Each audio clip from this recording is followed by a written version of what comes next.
وہاں سے ان لوگوں نے بنائی تھی. تو ان کے لیے ضروری تھا کہ یہ جو ہمارے یعنی قبائلی حصہ ہے یا قبائلی جنسیاتی یا جو پاٹک ایریا تھے، تو یہ مرجر کے لیے سب سے پہلے ان کو چاہیے تھا کہ ان لوگوں سے نمائندے چن لیتے، تاکہ وہ اس کی جو آنے والے مسائل ہیں، جیسے ابھی مسائل شروع ہو گئے ہیں، اچانک جو ہے انضمام آ گیا، راتوں رات آ گیا، کسی کو اعتماد میں نہیں لیا، نہ عوام کے رائے اس میں معلوم کر دیے. تو بعد میں ان میں سے چھوٹے موٹے تحریکیں چلی، کالی جھنڈے اور یہ وہ بہت سارے تحریکیں چلی. تو جرگے پہ اثر یہ ہوا ہے کہ اگر آپ ایک مسئلہ حل بھی کریں گے نا، تو ایک فریق کی اگر اس میں رضامندی شامل نہیں ہے یا وہ فریق کے لیے پیدامن نہیں سب ہے، تو سسٹم اس کی وجہ سے اس وجہ سے کمزور ہو گیا کہ لوگ پھر عدالت ان تک ایکسیس کرتے ہیں. پھر وہی جرگے والے بیچارے جو ہے مسائل میں گرے ہوتے ہیں، پھر عدالتوں میں آتے، پھر ان کے اوپر ایک جج ہوتا ہے، پھر جج سے پوچھتے.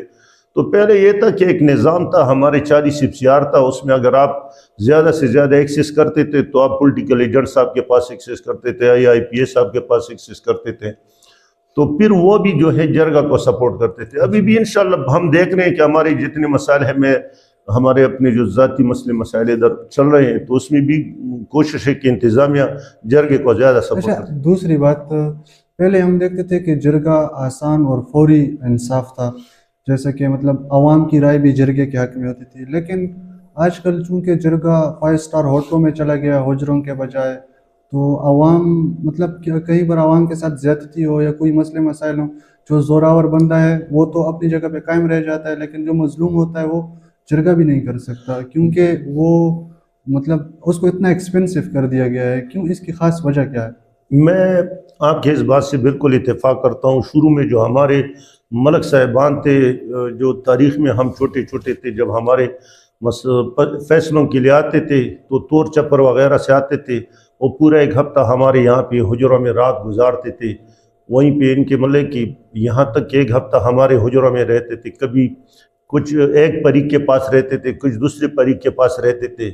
تو کوئی خرچہ نہیں ہوتا تھا. عام جو لوگ گھروں میں بناتے تھے وہی جرگے کو بھی کہلاتے تھے. ایسے جرگے تھے، اور پھر وہ جاتے بھی نہیں تھے جب تک وہ فیصلہ نہ کرتے. اگر اس میں ہفتہ لگ جاتا یا 10 دن لگتے تھے یا 2 دن لگتے تھے یا 3 دن لگتے تھے، تو اس میں زیادہ خرچے نہیں تھے. ابھی تو یہ ہے کہ آپ کی یہ بات سے میں اتفاق کرتا ہوں کہ غریب لوگوں کے بس سے جرگہ بھی نکل گیا. کیونکہ ایک تو یہ ہے کہ جرگے زیادہ تر ہوٹلوں میں چلے گئے. اب ہوٹل مثال 20-25-30 ہزار 40-50 ہزار ہوٹل کا خرچہ ہو گیا. پھر ہر بندہ گاڑی لاتے اپنے ساتھ، پھر گاڑی کا پیس ہو گیا. تو اسی طرح جرگے والے اپنے جو پیس وغیرہ لیتے ہیں، تو پھر یہ غریب آدمی کے ایکسس سے جو ہے نکل گئی جرگہ. اس کے لیے آپ کی کیا رائے ہے کہ غریب آدمی کیا کرے؟ میں زیادہ تر جو ہے عوام کو یہی مشورہ دوں گا کہ ان کے جو اپنے قریبی لوگ ہیں علاقوں میں، جو ایسے لوگ ہیں، سب کو پتہ ہے کہ ایسے لوگ بھی ہیں جرگوں میں آج کل بھی الحمدللہ، کہ وہ اللہ کے رضا کے لیے 2 فریقین کے مابین کوشش کرتے ہیں کہ ہم جرگہ کریں. تو ایسے لوگ ابھی بھی قوموں کے اندر موجود ہیں، لیکن لوگ اکثر جو ہے بڑے ناموں کے پیچھے جاتے ہیں. تو جس طرح ہمارے وکلاء میں آپ دیکھتے ہیں کہ جس وکیل کا بڑا نام ہو وہ بڑا فیس بھی لیتے ہیں، اور پھر لوگ بھی ان کے پاس زیادہ اپروچ کرتے ہیں، اور اکثر وہ کیسوں میں ضروری بھی نہیں کہ وہ جیت جاتے ہیں، لیکن پیسہ زیادہ خرچ ہوتے ہیں. اسی طرح ہمارے جرگے سسٹم میں بھی لوگ اب بڑے نام کے پیچھے جاتے ہیں. اگر اب یہ نارمل جرگے والوں کے پاس جاتے، یا جو گاؤں کے لوگ ہوتے ہیں، ہر گاؤں میں بڑے بڑے جرگے والے لوگ ہوتے ہیں جو جرگے کے قانون سے واقف ہے، جو رسم و رواج اور دستور سے واقف ہے. صحیح بات. تو یہ بات ہے. اچھا، تو ہم دیکھتے ہیں کہ ابھی جو حال میں اس طرح بات ہو رہی ہے، مطلب گروپ بنے ہوئے ہیں جرگے کے، فلانے علاقے کا فلانا مشر ہے، فلانے علاقے کا، مطلب ہر کسی نے اپنا ایک نظام بنایا ہو جن کا بس روزی روٹی کا نظام جرگے پہ ڈیپینڈ کر رہا ہے. کیا عوام کو ان لوگوں کے پاس جانا چاہیے؟ یہ میں ایک بات بتا دیتا ہوں کہ جرگوں کے اندر ایک اپنی ایک سسٹم ہے. کچھ قوموں کے اندر جو ہر جرگوں والوں نے اپنے اپنے وہ بنائی ہے. جیسے ہمارے درادم خیل ہے، درادم خیل میں اب 5 اقوام رہتے ہیں. جیسے ہماری بست خیل ہے، میں ذاتی طور پر بست خیل سے تعلق رکھتا ہوں. تو بست خیل میں اپنے لوگ ہیں، شیرکی میں ہے، اسی طرح تور چپر میں ہے، زرغن خیل میں ہے، اخروال میں ہے. تو ان کا آپس میں ایک لنک ہوتی ہے. پھر وہ کوشش کرتے ہیں کہ اگر کوئی بندہ ان کے پاس جاتے ہیں جرگے کے لیے، تو وہ کہتے ہیں کہ اگر آپ نے دوسرے قوموں سے لینا ہے تو آپ فلانے بندے کو ہمارے ساتھ انوالو کرے. دوسری بات یہ کہ پہلے زمانے میں یہ نہیں ہوتا تھا کہ اگر مثال میں ملک نور حبیب کو کسی پریک نے اپنے جرگے میں ڈال دیا تو یہ ضروری نہیں تھا کہ میں اپنے پریک کی طرف تابعداری کرتا یا ان کی طرف کیس کے لے جاتا تھا، بلکہ وہ میرٹ کو دیکھتے تھے کہ انصاف کیا بولتے ہیں، ہمارا رسم و رواج اور دستور کیا بولتے ہیں. ابھی تو مسئلہ یہ ہے کہ جرگے والا خود پریک بن جاتا ہے، آپس میں پریک بن جاتا ہے، اور نقصان جو ہے وہ اس بندے کا ہوتا ہے جس کا جرگہ ہوتا ہے. تو ان کو تو ویسے بھی ہر تاریخ پہ جو ہے اپنا پیمنٹ ملتی رہتی ہے.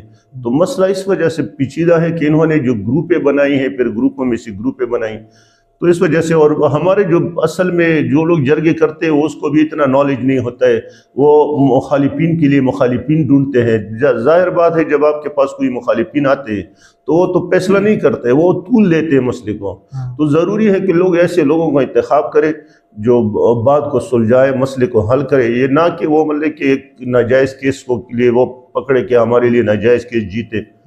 تو یہ ضروری ہے. آپ کے خیال میں درآدم خیل میں یہ جرگے کا کانسیپٹ کتنا باقی رہ گیا؟ آیا اس وقت جو نظام چل رہا ہے اس میں ہم کہہ سکتے ہیں ذمہ داری کے ساتھ کہ کوئی ہے جو مسئلے مسائل کو سمجھ کر لوگوں کو واقعی انصاف دے سکے عوام کو، یا بس ٹوٹل ہے خاص کر درآدم خیل میں؟ ابھی بھی الحمدللہ ہے ایسے، کیونکہ میں نے ہمارے اپنے ایک کیس تھا یہاں کوہاٹ میں، ہمارے جو اپریدی برادران ہیں، امجد اپریدی، اور ساتھ میں ان کے جو دوسرے کزن وغیرہ ہیں، ان کا کوئی مسئلہ ہوا تھا.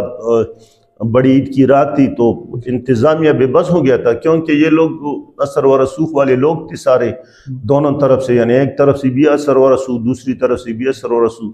تو اس میں انتظامیہ بھی بے بس ہو گیا تھا، نہ ہاسپٹل میں مسائل کو کنٹرول کر سکتا تھا، نہ تانے میں، نہ کچہری میں. تو انہوں نے خود مطلب کہ ڈی صاحب نے ہمارے درآدم خیل کے مشران کو بلایا اور ان کو بولا کہ یہ اپریدی برادری ہے اور آپ کے زبان سمجھتے ہیں، آپ اس مسئلے کو کس طرح سے بھی حل کرو.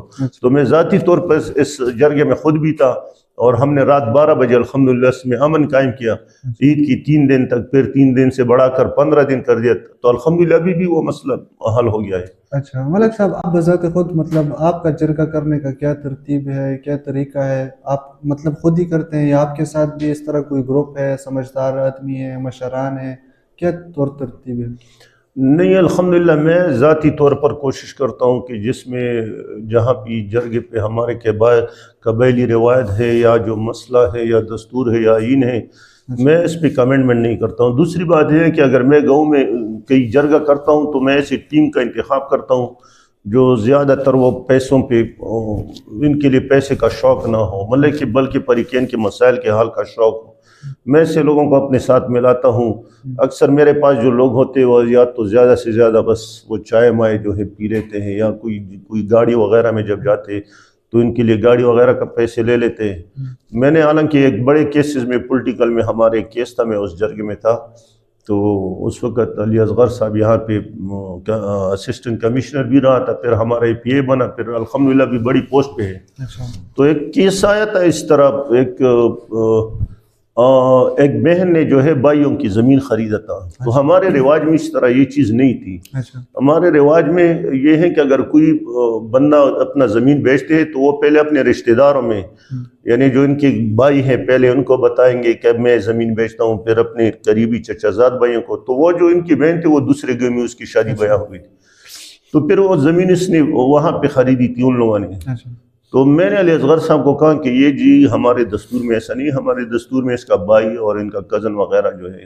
انہوں نے کہا کہ نہیں جی تو میاوالی میں اس طرح نہیں. میں نے کہا کہ یہاں پہ تو ہم اپنے درآدم خیل کے دستور چلاتے ہیں، میاوالی کے نہیں چلاتے. تو پورا جرگہ ایک سائڈ پہ تھا، میں اس بات پہ ایگری نہیں تھا ان کے ساتھ، میں نے نہیں کیا وہ اس پہ دستخط وغیرہ. اس طرح 2-3 اور بھی بہت سارے واقعات ہیں جو میں ساتھ نہیں دیا. میں نے کہا کہ میں دستور پہ سودے بازی نہیں کرتا.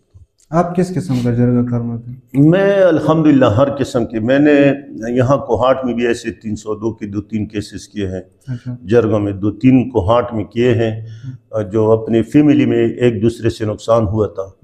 تو میں نے ذاتی طور پر جو ہے ان کے لیے کچھ پیسے وغیرہ بھی رکھے تھے، اور ساتھ میں جو مشترکہ گھر تھا اس سے ایک بھائی کو جو ہے وہ نکالا، کیونکہ دوبارہ تو پھر ایک گھر میں نہیں رہ سکتے. اس طرح ہمارے اپنے تورچہ پر میں ایک کیس ہوا تھا، 2 بھائیوں کے بیٹوں نے آپس میں ایک دوسرے کو مارا تھا. تو ظاہر بات نہیں، اس نے خود ایک بھائی نے اس کو کہا کہ آپ کوہاٹ میں جا کر بسو اور ہم ادھر رہیں گے. تو اس طرح چیزیں، بہت سارے واقعات ہیں جو ہم لوگوں نے مسائل حل کیے. ملک صاحب ایک ضروری بات پوچھنی تھی آپ سے. عورتوں کے مسائل جرگہ کس طریقے سے حل کرتا ہے یا نہیں کرتا؟ میں یہ بات جو ہے آپ کے توسط سے سب کو کہتا ہوں کہ جتنی عورتوں کے مسائل ہیں نا، یہ تانوں میں اور عدالتوں کے بجائے اگر یہ جرگے کے پاس جائے تو یہ بہتر ہے، کیونکہ بہتر جرگے کے پاس بہت اچھا سلوشن ہوتا ہے اس کا۔ ہمارے پاس شارٹ کیسز ہوتے ہیں، عدالت اسی 2 لفظ کے لیے جو ہے تقریباً 5 سال 2 سال 3 سال جو ہے لڑکی اور لڑکی بیچارے کو پریشان کرتی ہے۔ ہمارے ہاں صرف 2 ہی چیزیں ہوتی ہیں کہ ایک اگر یہ ہے کہ مرد جو ہے اپنی مرضی سے عورت کو چھوڑ رہے ہیں تو مرد کی پیچھے جو حق مہر ہے وہ اس کو دیکھ کے وہ بالشک ان کو فارغ کر سکتے ہیں، اس میں کوئی نہیں ہے۔ اگر یہ ہے کہ کوئی عورت اپنے آپ کو جو ہے چاہتے ہیں کہ میں ان کے ساتھ زندگی نہیں گزار سکتا ہوں، تو پھر وہ جتنا نقصان وغیرہ ہوتا ہے وہ پھر وہ عورت کی سائڈ پہ ہوتے ہیں۔ تو یہ 2 ہی باتیں ہیں، ان کے لیے عدالت یعنی 5 سال گزارتے ہیں، اور جرگے میں یا تو 1 دن میں یا 2-3 دن میں یہ مسئلہ حل ہو جاتا ہے۔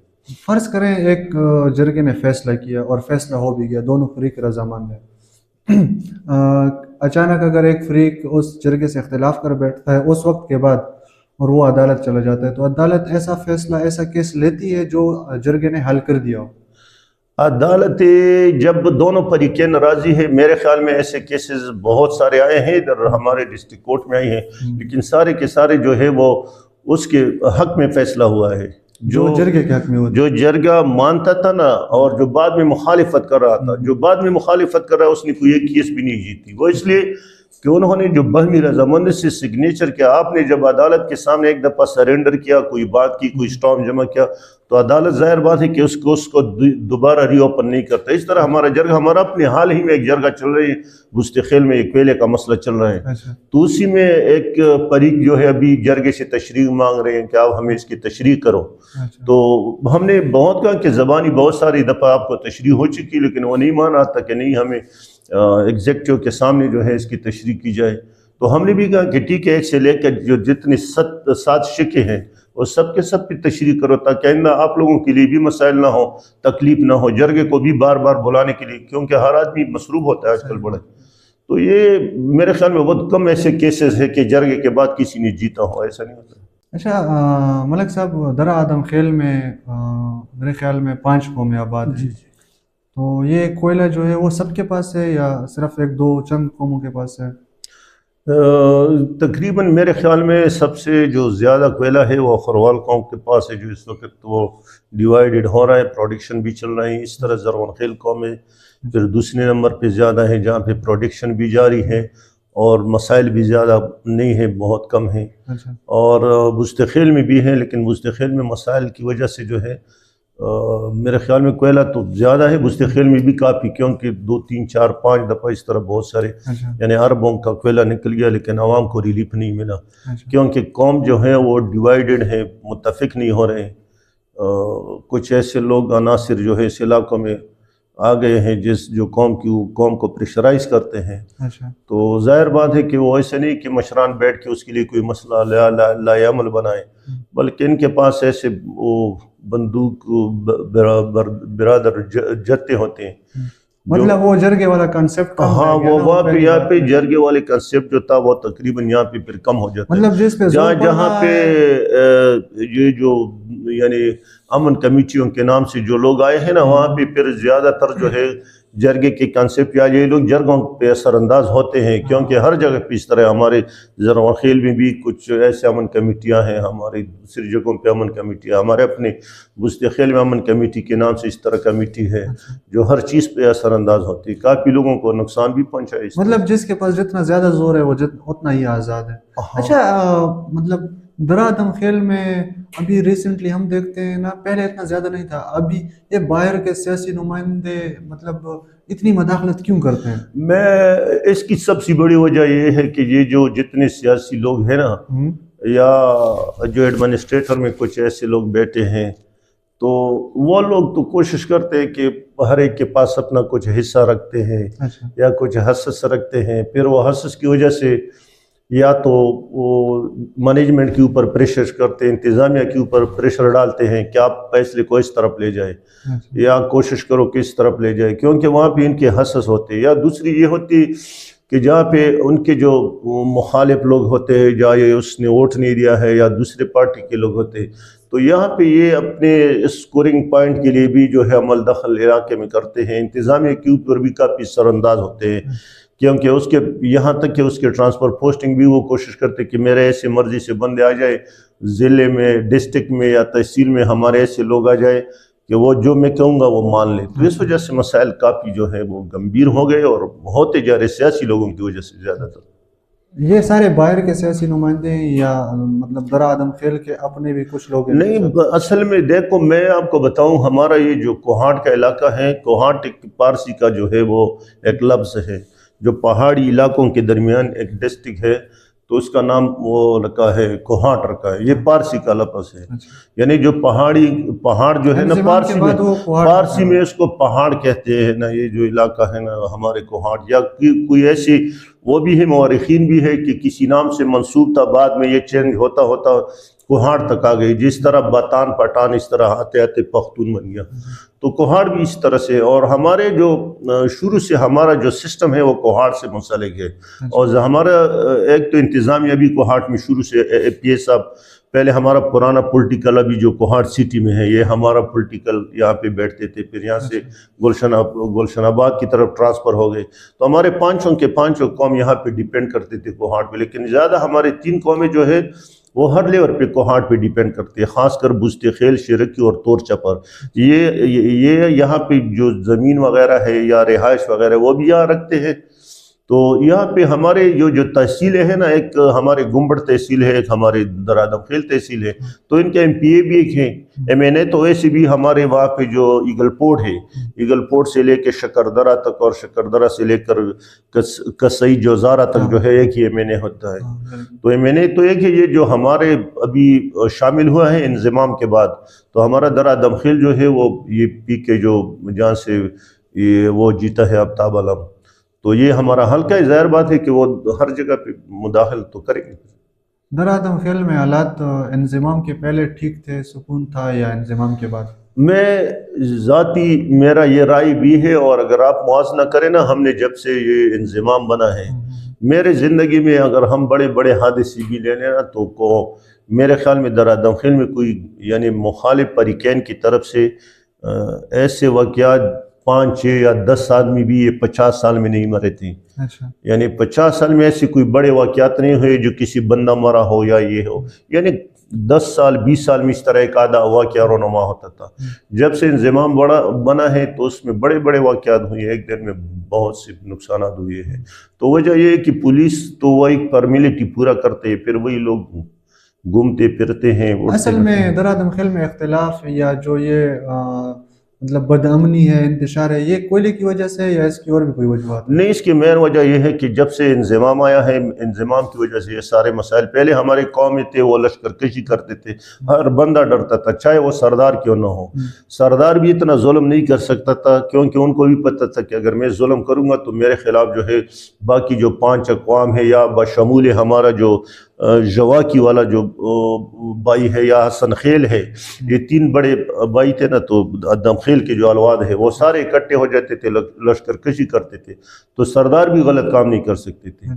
تو ابھی تو جن کی انتظامیہ کے ساتھ مراسم اچھے ہوں یا دوسرے جو مسائل ہیں، تو ہر آدمی آزاد ہے. تو ابھی جتنے میرے خیال میں 50 سال میں جتنے اموات نہیں ہوئے تھے نا، وہ 1 سال میں بھی ہو رہے ہیں. یہ انضمام کے بعد جو ہے انضمام کا بڑا سر. آپ کے خیال میں اس مسئلے کا اصل حل کیا ہے؟ اس کا حل ایک ہی ہے کہ وہ دوبارہ اسی طرح ایک قانون قبائلی علاقوں کے لیے بنائیں. جو یہ جو کورٹ سسٹم ہے، یہ تو میں تو بالکل ان سے وہ نہیں ہوں، ٹرسٹ نہیں کرتا ہوں، کیونکہ ایسے کیسز میں نے خود یہاں کوہاٹ میں دیکھے. میرے کافی کیسز جو ہے 16 سال سے چل رہے تھے، پھر 16 سال میں اس کا کوئی فیصلہ حل نہیں ہو. تو قبائلی علاقوں کے لیے وہی ہے کہ نظام ایسی بنائے کہ وہ جوائنٹ اس کا سسٹم ہے جو پورا. اگر آپ چاہیں، پہلے زمانے میں FCR میں ایک ایسا قانون تھا، اگر میں کوئی غلط کام کرتا تو پورا سسٹم کو وہ گرا دیتا، مطلب ایک دکانیں سیل کرتے تھے اس کا بھی لے کے، اور بھی بہت سارے. ابھی تو ایسا قانون بنا ہے کہ اگر میں کوئی جرم کروں تو میرے بھائی پہ بھی یہ لوگ ہاتھ نہیں اٹھا سکتے. تو ان کے لیے ایسے کوئی قانون میرے خیال میں بننا چاہیے کہ جو اجتماعی قانون ہو جو اسی طرح سے جرائم میں کمی آ جائے. میرے خیال میں اور کوئی طریقہ تو نہیں ہے، کیونکہ ہم اسی سے عادی ہے. اور ایک ایسا جرگہ سسٹم کہ ان کے لیے الگ جگہ ہو، مقام ہو. اب ڈی آر سی تو بنے ہیں لیکن وہ ڈی آر سی برائے نام ہے، اس طرح ڈی آر سی نہیں. جس طرح پہلے پولیٹیکل نظام تھا نا، تو اسی طرح کوئی ایک خاص اسپیسیفک جگہ. اور یہ تھا کہ یہ جو جب تک ایک ایسا امینڈمنٹ ہو جائے قانون کے اندر کہ جو قبائلی علاقے کے کیسز ہیں نا وہ دوسرے ڈسٹرکٹ جو جج ہوتے ہیں یا ہائی کورٹ ہوتے ہیں وہ نہیں لیں گے. اس کا کیس صرف جو ہے وہاں پہ اسسٹنٹ کمشنر کی عدالت میں چلیں گے، پھر اس کے بعد ڈی سی، پھر کمشنر، پھر پاٹا جو ٹریبونل اس طرح تھا نا، ایک الگ وہ سسٹم بنائے. پاٹا ٹریبونل لاسٹ میں جو ہے وہ ایک سپریم کورٹ کا درجہ رکھتا تھا. تو اسی طرح ایک قانون بننا چاہیے، پھر انشاءاللہ ہمارے مسئلے حل ہو جائیں گے. تو آپ کے خیال میں یہ قانون کیسے بنے گا؟ مطلب وہی بات آ گئی، پہلی بات جو میں نے کی کہ جو مظلوم ہے وہ تو نہ جرگے کے پاس جا رہا ہے نہ حکومت کے پاس جا رہا ہے. مطلب ابھی زوراور طبقہ جو ہے وہ روز بروز اور زیادہ زور میں آ رہا ہے، کیونکہ اس کے ساتھ سپورٹ بھی ہے اور بھی بہت سارے مسئلے مسائل ہو سکتے ہیں. لیکن مین وجہ یہ ہے کہ لوگوں کو کب خیال، جن پہ خاص کر وہ طبقہ جو مظلوم ہے اس وقت. میں یعنی یہ بات یہ بھی ہے کہ ابھی بھی آپ کو پتہ ہے کہ ہمارے سہیل افریدی صاحب جو ہیں وہ وزیر اعلیٰ ہیں کے پی کے کا. تو اگر وہ ایسے کوئی قانون میرے خیال میں امینڈمنٹ کرے صوبائی اسمبلی سے، وہ تو اپنا صوبہ چھوڑ کے لاہور گیا ہوا ہے، وہ ویڈیوز بنا رہا ہے، حالانکہ اس کے حلقے سے لوگ اپنا علاقہ چھوڑ رہے ہیں، ملک پر اپنا علاقہ بدر ہو رہے ہیں. ان کو تو مطلب کیا کیا، مطلب آپ خود دیکھتے ہیں سوشل. چلو خیر، میں اس سیاسی باتوں میں زیادہ نہیں جاننا چاہتا ہوں، لیکن میں جہاں تک امن کی بات ہے اس پہ یہی ایک میرا جو مشورہ ہے، جو ایڈوائس ہے وہ یہ ہے کہ صوبائی اسمبلی سے ایک ایسے قانون پاس کی جائے جو اختیارات ایک سسٹم کو دے دے، اور خاص کر قبائلی علاقوں کا. یہ جو پرانے جتنے قبائلی علاقے ہیں ان کے جو جی ایس وغیرہ میں ابھی بھی نقشے موجود ہے، ہمارے یہ جی ایس کے اندر نقشے موجود ہے کہ اس ایریا تک جو ایریا ہے نا وہ اسی طرح ای سی، ڈی سی، کمشنر جب یہ امینڈمنٹ کریں گے نا، یہاں پہ صوبائی اسمبلی امینڈمنٹ کرے اور پھر قومی اسمبلی اس کے امینڈمنٹ کریں گے، تو پھر وہ قانون بن جاتا ہے. پھر اس میں نہ ہائی کورٹ مداخلت کر سکتا ہے، نہ سپریم کورٹ کر سکتا ہے، نہ دوسرا جو ڈسٹرکٹ کورٹ ہوتا ہے وہ بھی مداخلت نہیں کر سکتا، کیونکہ وہ قانون ان سے الگ کر دیتے ہیں. جب الگ کرتے، جیسے ہمارے کشمیر ہے، اب کشمیر کے لیے الگ اپنا ایک قانون، ایک سسٹم بنایا. گلگت ہے، اس کے لیے الگ قانون، ایک سسٹم بنایا. مطلب آپ لوگ یہ چاہتے ہو کہ درآدم خیل کے لیے اور خاص کر قبائلی علاقوں میں بھی ایسا ہی نہیں؟ وہ جتنی بھی قبائلی علاقے ہیں، جتنی ایجنسیاں ہیں، وزیرستان بشمول مومند، بیجاور وغیرہ، خیبر، جتنے، وہ سب کے لیے ایک ایسا قانون بنائے کہ جو پرانے طریقہ کار سے ہو. بے شک انضمام ہو، کوئی ایسی بات نہیں. انضمام کے لیے ایک تو یہ تھا کہ ان کے لیے کوئی الگ سسٹم دے دیتا شروع میں. اگر جس طرح گلگت بلتستان کو ایک الگ وہ اسمبلی دیا ہوا ہے، کشمیر کے لیے اپنے الگ وزیر اعظم، صدر ہے اور اسمبلی ہے، تو اسی طرح اگر یہ قبائلی علاقوں کو دے دیتا تو وہ میرے خیال میں بہتر تھا، کیونکہ وہ قبائلوں کے نمائندہ لوگ ہوتے تھے اور وہ ان کی ترجمانی صحیح طریقے سے کرتے تھے. اب یہاں پہ ہم ڈائریکٹ جو ہے مردان، پشاور، ان علاقوں کے ساتھ شامل کر دیا. وہاں پہ ایک قانون چلا تھا 100، 150، 200 سال. ہمارے قبائلوں کا تاریخ تو 5000 سال سے ہے. ہمارے اپنے جو شجر نسب ہے وہ کیس عبدالرشید سے ہے. اگر آپ کیس عبدالرشید کی تاریخ میں جائیں گے نا تو یعنی اس میں ہزاروں سال گزرے ہیں. اچھا، تو یہ بات ہے. موجودہ جو حکومت ہے، صوبائی حکومت، ان کا کیا رول ہے درآدم خیل میں امن قائم کرنے کے حوالے سے؟ میں سب سے پہلے یہ بات کرتا ہوں کہ ہمارے جتنے بھی سب سے پہلے جو وزیر اعلیٰ صاحب تھا ان کا مین فوکس جو ہے وہ عمران خان صاحب کے اوپر تھا. ہمارے تو اصل میں سیاسی باتوں سے اتنا وہ بھی نہیں ہے، اور دیکھتے ہیں ویسے کیونکہ اخبار بھی پڑھتے ہیں، سوشل میڈیا بھی دیکھتے ہیں، نیوز بھی دیکھتے ہیں، تو ملک کے حالات پہ نظر رکھتے ہیں. یہ ٹھیک ہو رہا ہے جو مطلب ابھی یہ جو نظام چل رہا ہے یہ ہمارے یہ ابھی جو سہیل صاحب کو ان لوگوں نے لایا وہ ابھی انہوں نے ایک چینجنگ کے لیے لایا کہ کوئی اس طرح انقلاب وغیرہ، یہ چیزیں میرے خیال میں پاکستان کے اندر ناممکن ہے. جہاں تک میں بھٹو صاحب کے اس وقت سے دیکھ رہا ہوں کہ بھٹو صاحب کا زمانہ بھی ہم نے تھوڑا بہت دیکھ لیا تھا، پھر ہم نے ضیاء الحق صاحب کا مارشل لا بھی دیکھ لیا، پھر ہم نے نواز شریف کے انقلابی اقدامات بھی دیکھ لیے تھے، پھر ہم نے مشرف صاحب کا جو ہے وہ مارشل لا بھی دیکھ لیا تھا. تو یہ بھی ایک، پھر عمران خان کی انقلابی اقدامات وغیرہ وہ بھی دیکھے تھے. تو ابھی بھی آپ دیکھ رہے ہیں کہ پورا ہمیں تو مطلب اپنے عمل سے، اپنے مطلب صحت سے، اپنی تعلیم سے مطلب ہم دیکھتے ہیں درادم خیل میں یا کوہاٹ میں بھی مطلب دن بدن لوگ بے تعلیم، صحت کا کوئی نظام نہیں ہے، تو مطلب پہلے تو فوکس اس چیز پہ ہونا چاہیے تھا نا۔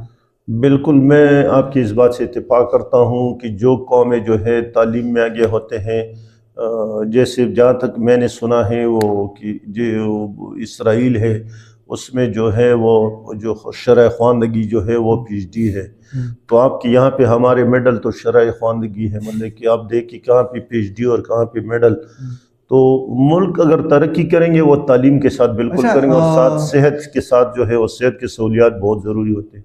درادم خیل میں ہتھیار انڈسٹری ہے، اگر حکومت اس پر نظر کرم فرمائے، تھوڑا ان کا تعاون دے تو ایک تو ہنر نکلے گا اور دوسرا یہ بے روزگاری بھی ختم ہوگی۔ اس حوالے سے آپ کا کیا مطلب، حکومت کو یہ اقدام ایسا کرنا چاہیے کہ درادم خیل کے ہنرمند افراد جن کا ماشاءاللہ ٹاپ ترین ہنرمند افراد میں اس اسلحے کی انڈسٹری میں آتا ہے، تو ان کے ساتھ ان کے لیے ہے حکومت کا کافی ابھی کوشش ہے، کافی عرصے سے کوشش میں لگی ہے۔ ان کے لیے ایگل پورٹ کے ساتھ جو ایریا ہے وہ انڈسٹری زون بھی بنایا ہوا ہے، بس اس پہ کام جاری ہے، تھوڑا بہت مشکلات ہوتے ہیں۔ تو میں نے تو پہلے بھی بتایا تھا کہ ابھی بھی ہمارے پاس 8-10 ہزار لوگ ایسے ہیں جو پنجاب سے آئے ہیں، پشاور سائڈ سے آئے ہیں، بہت سے علاقوں سے آتے ہیں، وہاں پہ روزگار کرتے ہیں۔ درادم خیل والے تو ابھی بہت کافی کم ہو گئے، باہر کے لوگ ہیں، لیکن انشاءاللہ یہاں پہ حکومت کا ہے ایک فوکس ہے اس مسئلے پہ کہ وہ ایک لیگلائز یہاں پہ انڈسٹری بنا دے، جہاں سے مطلب کہ جتنا بھی اسلحہ باہر جاتا ہے یا اندر ملک جاتا ہے تو ایک قانونی طریقے سے۔ اچھا ایک دوسری بات میں آپ سے یہ پوچھنا چاہ رہا تھا کہ ہم نے تاریخ پڑھی ہے کوہاٹ کی، درہ کی، تو اس میں ہمیں بے شمار بہادر ملے، لیکن ایک ایسا بہادر بھی گزرا کہ جس پہ ہماری نظریں رک گئی، سوچیں بڑھ گئی، عجب خان افریدی صاحب۔ تو میں نے سنا ہے کہ آپ کا ان کے ساتھ کوئی رشتہ بھی ہے، وہ کیسے انسان تھے، انہوں نے کیسے کارنامے کیے، اس پہ تھوڑی سی نظر۔ میں عجب خان افریدی کا تاریخ تو بہت بڑا تاریخ ہے، لیکن وہ مختصر یہ ہے کہ یہ ہمارے جو بستان یعنی درادم خیل میں جو قوم آباد ہیں تو اس میں سے ایک بستان تھا، بستان کے 2 جو ہے بیٹے تھے، اس میں سے ایک یونس خان تھا اور ایک مصری خان تھا، یعنی ایک یونس خیل بن گیا، دوسرا مصری خیل۔ تو جو عجب خان کا خیل ہے وہ یونس خیل ہے اور ہمارا جو خیل ہے وہ مصری خیل ہے۔ لیکن میرے جو نانی ہے اس کا یہ سگا ماموں تھا عجب خان افریدی، سگا ماموں تھا۔ تو ماشاءاللہ آپ لوگوں کی تعریف بہادروں سے ملتی ہے بس الحمدللہ۔ اور دوسری یہ کہ اس پہ پورا علاقہ فخر کرتے، بلکہ پورا ملک اس کے اوپر فخر کرتے ہیں۔ اور ان کے جو ہانیسٹی تھی اس نے وہ خود انگریزوں نے اس کی تعریف کی تھی کہ اگر عجب خان افریدی جو مس ایلس کے جو والدہ تھی، اگر اس کو وہ نہ مارتی تو ہم ان کو پورا ایک بادشاہی دے دیتے۔ اچھا یہ مطلب ہمیں شروع سے بتائیں کہ یہ واقعہ کیسے ہوا اور کیوں ہوا؟ یہ ایسا تھا کہ انگریز یہ اکثر شکار کا بہت شوقین ہوتا تھا عجب خان افریدی، تو یہ شکار پہ گئے ہوئے تھے، اور جب یہ انگریز لوگ آئے پہلے یہ گھوڑوں پہ آتے تھے، یہ گاڑی ماڑیوں کا سلسلہ بہت کم تھا، تو یہ گھوڑوں پہ آئے، ہمارے جو کوتل ایریا ہے وہاں سے ہوتے ہوئے عجب خان کا گھر جو ہمارے سراملہ اور مساخیل گاؤں اس کے آس پاس رہتا تھا نا، تو یہاں پہ انہوں نے ریٹ یہ کیا کہ اس کے گھر کی چادر اور چار دیواری جس طرح آج کل پولیس یا دوسرے ادارے کسی کے گھر میں داخل ہوتے، تو اس طرح جو ہے اس کے گھر میں داخل ہوئے، پھر ان کے ساتھ جو انگریزوں کا کچھ اسلحہ وغیرہ پڑا تھا وہ بھی لے کے گئے۔ تب جب یہ شکار سے آ گئے تو ان کے والدہ نے اس کو بولا کہ میں اپنا خون جو ہے آپ کو نہیں بخشوں گا جب تک آپ انگریز سے اپنا انتقام نہ لیں۔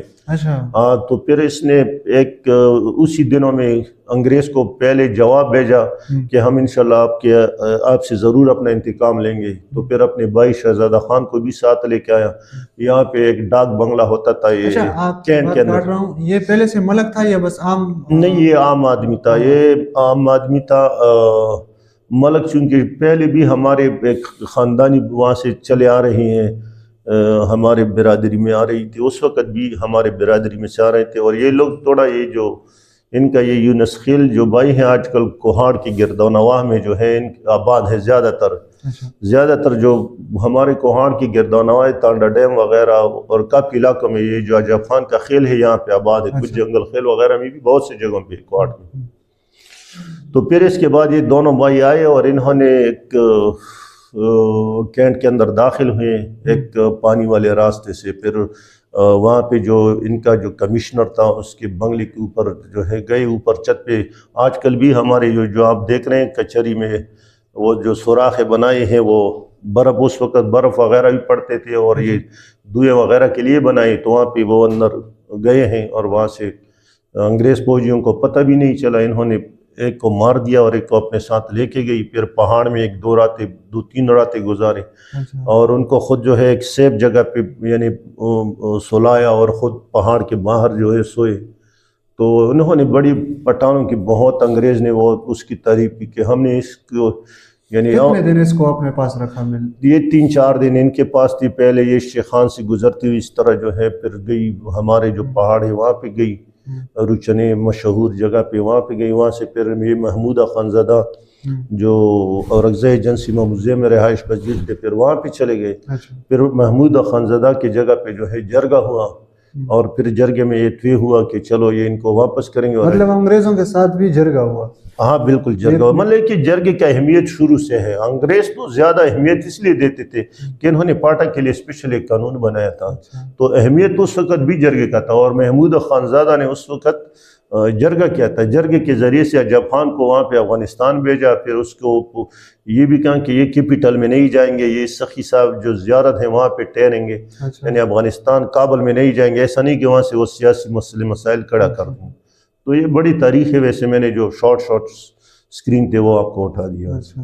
مطلب کوہاٹ کی تاریخ پرانی تاریخ بہت پرانی، اگر آپ کسی سے یا تاریخ کی کتاب میں پڑھ لیں نا، سب سے پہلے کینٹ جو ایریا ہے نا کوہاٹ، یہ سب سے پہلا پرانا کینٹ کوہاٹ ہے، اور یہ فوجی جگہ بہت مشہور تھا۔ یہ 1948 میں انگریزوں نے جو ہے وہاں سے ان سے لیا، یہ سکھوں سے لیا تھا۔ یہاں پہ پہلے بدھ مت اور کندہارا والا جو سسٹم تھا یہاں پہ کوہاٹ میں بھی تھا، پھر یہ 1848 میں جو ہے انگریزوں نے ان سے لیا، 1848، پھر 1947 میں جب یہ آزاد ہوئی تو سب سے پہلے کینٹ یہ یعنی پاکستان کی آزادی سے پہلے ہمارے جو کوہاٹ کینٹ تھا یہ آباد تھا۔ اچھا، بہت پرانا ہے تاریخی۔ کوہاٹ میں سب سے پرانی قومیں کون سی آباد تھی؟ مطلب یہاں پہ میں بتاؤں کہ ایک تو ہمارے جو بازار کے لوگ ہیں جیسے چکرکوٹ کا ہے، میاں خیل ہے، ہند کو برادری، دوسرا یہ کہ اس وقت بنگش زیادہ تر آباد تھا، پھر بعد میں اورکزئی بھی آ گیا، ساتھ ساتھ جو ہے افریدی قبیلے بھی۔ مطلب کوہاٹ جو سرزمین ہے یہ کس کی ہے؟ مطلب کن یہ تو عام طور پر جو ہم یعنی ہمارے نالج میں ہے اس کے مطابق یہ چکرکوٹ کا تھا شروع میں، پھر انہوں نے یہ کیونکہ کوہاٹ لوگ بھی پہلے بدھ مت اور غیرہ تھے، پیر پرست تھے، تو انہوں نے جو پیر وغیرہ آتے تھے اس کو زمینیں دیتے تو کافی پیر لوگ بھی یہاں پہ آباد ہو گئے، اور پھر یہ بنگش جو وہاں سے شروع ہے کسئی جو زارا وغیرہ سے، بلکہ یہ ٹل سے شروع ہے، لیکن وہ ابھی تو ڈسٹرکٹ ہمارا ابھی ہنگو ڈسٹرکٹ بنا غنی الرحمان کے دور میں۔ تو یہ جو کوہاٹ ضلع تھا نا، یہ ٹل سے آگے جو صدہ کے باؤنڈری ہے یہ وہاں تک ضلع تھا، تو سب سے میرے خیال میں میجورٹی میں جو ہے یہاں پہ بنگش قوم آباد تھی جو ہے۔ اچھا، اور خٹک قوم کب سے کوہاٹ میں آباد؟ خٹک قوم تو یہ ہے کہ یہ ماشاءاللہ الحمدللہ تعلیمی قوم ہے، وہ تعلیم کے لیے کہیں پہ بھی جاتے ہیں، جہاں پہ تعلیم زیادہ ہوتی ہے، جہاں پہ تعلیم کا سہولیات زیادہ ہے۔ اور حال ہی میں ہمارے افتخار حسین شاہ صاحب نے کوہاٹ کے لیے بڑی قربانیاں کی، انہوں نے بورڈ لایا ادھر، یہاں پہ یونیورسٹی بنائی، شوپا انٹرنیشنل ہاسپٹل بنایا، روڈیں بنائی، یہ ہائی وے بنا دیا پنجاب کے ساتھ۔ پہلے ہمارے دور میں جب ہم جاتے تھے یعنی گجرانوالہ یا لاہور جاتے تھے، اس وقت نیو خان بس 36-37 روپے کرایہ لیتا تھا، سنگل روڈ تھا، بڑے مشکل سے یعنی آپ لاہور کا سفر کرتے تھے۔ تو یہ افتخار حسین شاہ صاحب نے بڑے کام کیے کوہاٹ کے لیے، بالکل کوہاٹ کے لیے بہت کام کیے انہوں نے۔ تو آپ کے خیال میں کوہاٹ کا مستقبل اور درآدم خیل کا مستقبل، اور ہمیں کن چیزوں کی سب سے زیادہ ضرورت ہے آج کے وقتوں میں؟ مطلب آپ کے پاس ایک تجربہ ہے، اس تجربے کے فہم میں کچھ ایسی چیزیں ہوتی ہیں جو روزمرہ کے کام آتے ہیں، کچھ ایسی چیزیں ہوتی ہیں جو کبھی کبھار مطلب زندگی جو خاص کر ابھی جو حالات چل رہے ہیں، ان حالاتوں میں آپ کا کیا خیال ہے؟ میں اپنے طور پر یہ کہہ سکتا ہوں کہ یہاں پہ ایک تو یہ ہے کہ میرے خیال میں 2 ضلع ہونا چاہیے۔ اس کا فائدہ یہ ہوتا ہے کہ ایک تو آپ کے پاس MNA کا سیٹ بھی زیادہ آ جاتا ہے، ساتھ میں MPA بھی زیادہ ہو جاتے ہیں، تو پھر قومی اسمبلی میں آپ کی آواز بڑے ٹھیک ٹھاک چلیں گے، ساتھ میں سینیٹر بھی زیادہ ہو جاتے۔ ملک صاحب، ہم آپ کے شکر گزار ہیں کہ آپ نے ایک سنجیدہ معاملات، سنجیدہ مکالمے پر ہمیں گفتگو کے لیے ٹائم دیا، وقت دیا، ہم آپ کے بہت شکر گزار ہیں، اور جی این ایکس میڈیا کی طرف سے میں آپ کا شکریہ ادا کرتا ہوں کہ آپ نے ہمیں وقت دیا اور ایک سنجیدہ گفتگو جس سے عوام بھی خبر ہوئی اور ہماری بھی علم میں اضافہ ہوا۔ تھینک یو آپ کا۔ ہم اپنے معزز مہمان کے شکر گزار ہیں اور اس کے ساتھ ساتھ آپ لوگوں کے بھی شکر گزار ہیں۔ مزید ایسی زمینی گفتگو جی این ایکس میڈیا کو سبسکرائب کریں اور ہمارے ساتھ جڑے رہیں تاکہ ہم حقائق کو آپ کے سامنے لائیں۔ والسلام۔